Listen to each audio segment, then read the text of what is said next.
Bonjour à tous, j'espère que vous allez excellemment bien. Aujourd'hui on se retrouve pour une vidéo qui n'était pas vraiment prévue à mon programme, mais je me suis dit qu'on était un petit peu, enfin que j'étais, c'est toujours moi, hein, c'est moi et moi-même, moi et toutes mes personnalités, je suis bipolaire, je me réunis avec moi-même. On va revenir un petit peu sur l'abandon de Remco Evenepoel, sur les raisons de cet abandon de Remco Evenepoel, sur les conséquences pour la course, sur les conséquences pour la suite de sa saison pour Remco Evenepoel. On va essayer de voir tout ça dans cette vidéo, donc un jour de repos. Mais vous savez que pour moi, les jours de repos, ce ne sont jamais des jours de vacances. Et même pour les coureurs, hein, ce ne sont pas des jours de vacances parce qu'on roule les jours de repos. Ça étonne toujours le commun du mortel, des mortels, pardon. Mais oui, on roule les jours de repos. N'hésitez pas à vous abonner à la chaîne, à rajouter un commentaire, à mettre un pouce bleu, à partager la vidéo sur les réseaux sociaux, notamment auprès de vos proches, si vous pensez que ça peut les intéresser. Dans les commentaires, n'hésitez pas à me donner votre avis sur l'abandon de Remco Evenepoel, même si certains l'ont déjà fait, à me donner votre avis sur cette vidéo. Quand vous abonnez à la chaîne, vous pouvez rajouter la petite cloche, comme ça vous êtes au courant des dernières vidéos qui sortent sur la chaîne. Si vous avez les moyens, si vous avez les moyens, vous pouvez soutenir la chaîne en faisant un super thanks. EPS 2.0 sur les plateformes de podcast. Tiens, comme c'est une journée de repos, vous pouvez également vous écouter un petit épisode. Et puis TikTok également, vous pouvez vous abonner sur les débriefs rapides d'étapes. On commence tout de suite avec l'abandon de Remco Evenepoel. Alors vous savez que moi quand j'ai enregistré la vidéo au moment où je l'ai enregistré juste à l'arrivée du contre-la-montre, vous l'avez eu en ligne à 19h30, mais moi je l'ai enregistré à 17h30 à ce moment-là. N'avait pas d'informations sur Remco Evenepoel, sur un potentiel Covid, une information vérifiée avec la Covid, même si c'est vrai que la performance sur ce contre-la-montre, sa gestion de course également sur son contre-la-montre aurait pu nous faire penser qu'il y avait un souci physique, parce que c'est vrai qu'il est parti très fort, il n'a pas réussi à tenir la cadence sur la deuxième partie de course, et ça pouvait faire penser à un problème physique, mais moi j'ai plutôt pensé que c'était dû aux chutes pour Remco Evenepoel, plus qu'à un problème comme la Covid. Mais c'est vrai qu'on sait que la Covid traîne, hein, c'est pas une surprise forcément que des coureurs soient pris par la Covid. Alors les raisons de son abandon, pour le moment il n'a pas de gros problèmes physiques liés à la Covid, hein. Il n'a pas un Covid très grave de toute manière. Enfin, le Covid grave, il y en a quand même de moins en moins. Encore une fois, je ne suis pas expert médical, mais de ce qu'on voit, notamment des informations que je vois dans les médias, des différentes enquêtes. Là, je sais qu'il y a notamment un nouveau variant au niveau de la Covid qui provoque des conjonctivites chez les enfants. Donc, mais on est plutôt sur maintenant une maladie un peu plus bénigne qu'au tout départ, où oui, c'était assez inquiétant les premiers jours avec la Covid. Les raisons de l'abandon de Remco Evenepoel, donc ce n'est pas les symptômes. Il n'a pas vraiment de symptômes pour le moment, Remco Evenepoel. Le souci, c'est que la Covid est une maladie assez récente. Jusqu'à maintenant, elle date de 2020, la Covid, ça fait que 3 ans, et on n'a pas encore beaucoup de recul sur les conséquences de la Covid sur le long terme. On sait qu'il y a des Covid longs, on ne sait pas encore comment repérer un Covid long. Quelle est la différence au niveau technique, au niveau du virus entre un Covid normal et un Covid long? Est-ce qu'on peut l'identifier avant? Est-ce qu'il y a des personnes plus à risque pour les Covid longs ou pas? On ne sait pas encore. Et le problème surtout, c'est les conséquences de la pratique physique en étant malade. Et ça, on a un peu des enseignements. On sait que faire du sport quand vous êtes malade, c'est pas une bonne idée. Ça peut avoir des conséquences, notamment sur les poumons, mais notamment au niveau cardiovasculaire. Et je vais vous donner un exemple typique. C'est Sonny Colbrelli. Sonny Colbrelli, quand il participe à son étape sur le Tour de Catalogne, il a de la fièvre au départ. Et les conséquences, c'est qu'il a fait un malaise cardiaque à l'arrivée et que on ne l'a plus jamais revu sur un vélo. Alors, les conséquences parfois cardiaques, c'est pas sur le coup. La Colbrelli, pas de chance pour lui, c'était tout de suite. Mais parfois, ça met 3, 4, 5 ans avant d'arriver. Là, regardez par exemple Jan Tratnik qui a arrêté sa carrière à cause d'anomalies cardiaques. Donc, il faut faire vraiment attention là-dessus. Et on peut comprendre que Patrick Lefevere, parce que j'ai appris que les Belges disaient Lefebvre, ne prennent pas ce risque, surtout que c'est un petit peu la poule aux œufs d'or et qu'il a quand même un beau salaire et que Patrick Lefevere n'aime pas payer les gens pour rien et n'aime pas casser des contrats non plus. Donc les raisons, c'est le manque de recul sur la performance avec la Covid et la non-envie de prendre des risques. On n'est pas à 2 jours de l'arrivée non plus, on est seulement à la fin de la première semaine de course. Peut-être que si on avait été à 2 jours de l'arrivée, qu'il avait le maillot rose et qu'il pouvait remporter un deuxième grand tour, peut-être qu'on aurait pris le risque.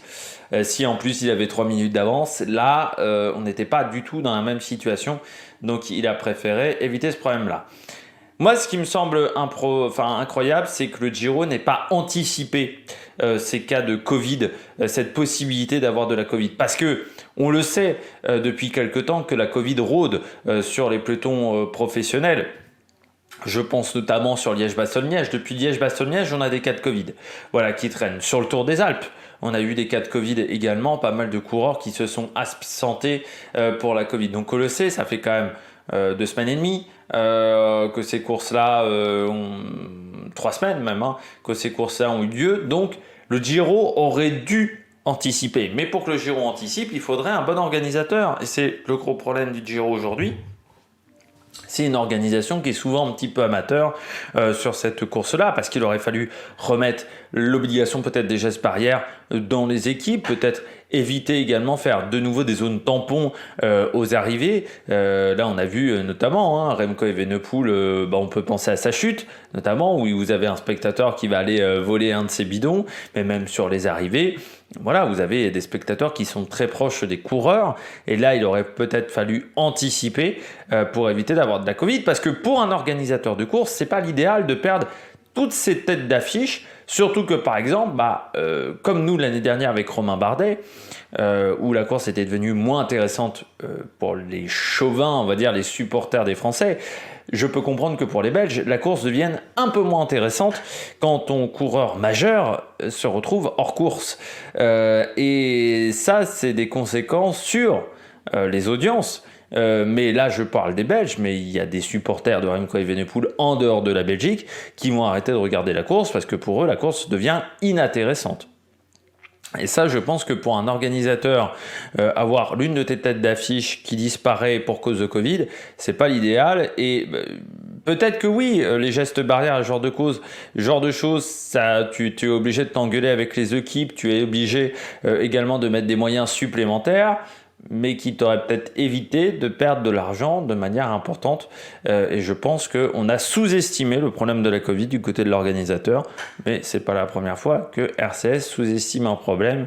Mais c'est vrai que, on savait les conséquences, on savait aussi les conséquences d'un cas de Covid. On n'est pas sur une course d'un jour, c'est-à-dire qu'on n'est pas sur une course également de 3-4 jours, sur un Tour de Romandie, où tu peux te dire, au bout du 2e jour de course, 3e jour de course, je suis cas Covid, je peux aller jusqu'à l'arrivée, parce que ça va être que 2 jours de cyclisme où je vais peut-être avoir un peu plus de difficultés. Là, c'est 2 semaines de course, on ne pouvait pas prendre le risque, donc forcément, quand tu es cas Covid, tu arrêtes ta course. Je trouve que ça fait quand même beaucoup de coureurs sur ce Giro qui arrêtent.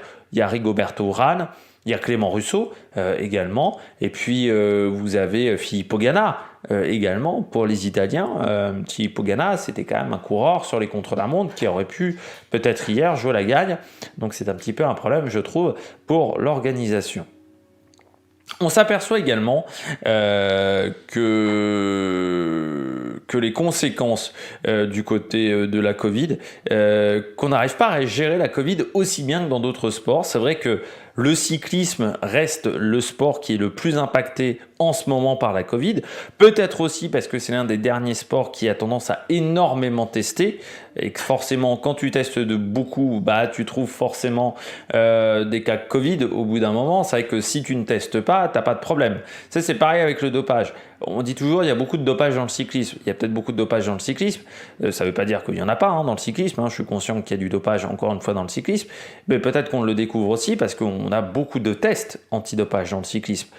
Il y a peut-être plus de cas de dopage dans le football ou dans le rugby. La différence, c'est que dans ces sports-là, on teste beaucoup moins. Je vous dis toujours, mais il faut savoir que le cyclisme, le nombre de tests réalisés par l'Agence française antidopage par rapport au nombre de cas positifs est assez faible. Alors, c'est pas le plus petit au niveau des sports, mais on compare au rugby. Le rugby, il y a beaucoup plus de cas positifs pour beaucoup moins de contrôles. C'est pareil du côté du culturisme, du côté de l'athlétisme. Et encore, l'athlétisme contrôle pas mal quand même. Ça fait partie plutôt des bons élèves en termes de nombre de contrôles. Donc, et pour la Covid, c'est un peu pareil. C'est-à-dire que le cyclisme est l'un des derniers sports qui contrôle énormément, qui fait encore énormément de tests, alors que c'est techniquement plus obligatoire, parce que vous pouvez courir avec la Covid. Les règles vont changer en début de saison. Mais les coureurs ne veulent pas prendre le risque et ça peut se comprendre. Les conséquences aussi, c'est qu'on a du mal à gérer les contaminations. C'est-à-dire qu'on s'aperçoit que c'est très compliqué d'éviter les clusters dans le cyclisme. C'est un sport où il y a eu quand même pas mal de clusters. Quasiment tous les grands tours ont été impactés par ces clusters. Tout simplement parce que j'avais lu une étude que vous allez peut-être réussir à retrouver sur la dispersion des microbes dans un peloton. Et c'est assez affolant de voir que dans le cas de la Covid, ça avait été testé pour la Covid, grosso modo, un coureur qui, en tête de peloton, a la Covid, eh bien, peut contaminer 85% du peloton. C'est-à-dire vraiment, les Christophe Riblon qui tiennent le manche n'auraient pas été contaminés par le mec qui était devant le peloton. C'est quasiment impossible d'éviter une contamination. Et donc d'éviter des clusters, ce qui peut peut-être indiquer pourquoi le cyclisme n'arrive pas à s'en sortir par rapport à d'autres sports. Bon, on va passer maintenant à Remco Evenepoel. Possibilité de suite de saison pour Remco Evenepoel. Le Tour de France, grande question. Moi, ça me semble compliqué d'aller sur le Tour de France s'il veut jouer la gagne. S'il veut jouer des étapes, moi je dis pourquoi pas. S'il veut découvrir la course, pourquoi pas. Jouer la gagne, ça me semble compliqué. Pour une raison extrêmement simple. Cas Covid. Il ne veut pas prendre de risque au niveau physique, c'est-à-dire qu'il ne va pas pouvoir reprendre l'entraînement tout de suite. Il va lui falloir 7 à 10 jours avant de reprendre l'entraînement. Je rappelle qu'on est déjà le 15 mai. Donc ça t'envoie le 25 mai.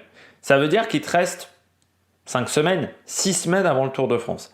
C'est un délai qui est très court, c'est-à-dire qu'il faut être capable dans cette période de 6 semaines de faire une reprise de préparation physique où il faut refaire un stage en altitude, refaire une préparation pour cette épreuve-là, pour être prêt physiquement, revoir des épreuves, la participation des épreuves Dauphiné, Tour de Suisse, Tour de Slovénie, Tour de Belgique, course un peu plus tard en juin, mais ça semble quand même compliqué à partir du moment où tu veux prendre des repères sur les étapes, faire des reconnaissances des étapes. Et je rappelle que sur le prochain Tour de France, il y a beaucoup d'étapes qui sont inconnues par les équipes, pas seulement par les coureurs, mais par les équipes aussi. Parce qu'il y a beaucoup d'endroits où on n'est pas allé depuis très longtemps. C'est-à-dire qu'il y a beaucoup de travail de reconnaissance à faire, donc c'est pas forcément évident. Et puis également le côté mental.